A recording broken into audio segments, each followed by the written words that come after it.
Friends, Akshaya Tritiya రోజు చేయకూడని పనులు కొన్ని ఉన్నాయి, కొనకూడని వస్తువులు కొన్ని ఉన్నాయన్నమాట. అందులో కొనకూడని వస్తువుల గురించి మాట్లాడుకుందాం. ఫస్ట్ వన్, ఇనుము కొనకూడదు.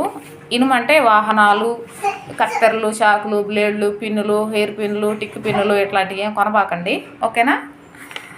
వాహనాలు, సైకిళ్ళు, స్కూటర్లు, కార్లు ఆ రోజు అక్షయ తృతీయ కదా, మంచి రోజు, వాహనం కొనుక్కుంటే మంచిదని చెప్పేసి అది కూడా ఇనుమే కదా.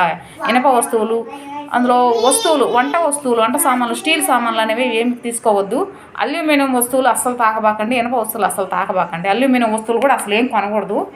గుండు సూదులు ఇట్లాంటివి ఏమి కొనబాకండి, ఓకేనా. ఏం కావాలన్నా ముందు రోజు తెచ్చిపెట్టుకోండి, ఓకేనా. బ్లాక్ డ్రెస్సులు కానీ, బ్లాక్ వస్తువులు కానీ, కాటుకలు ఇట్లాంటివి, బ్లాక్గా మనం వేసుకునే మన బట్టలు కానీ ఆ రోజు ఏం కొనబాకండి, ఓకేనా. ఇంకా అంటే క్లాత్స్, బ్లాక్ క్లాత్స్.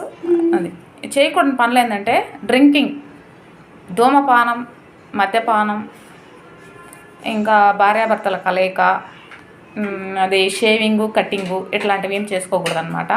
దయచేసి ఈరోజు అవన్నీ మానేసేయండి.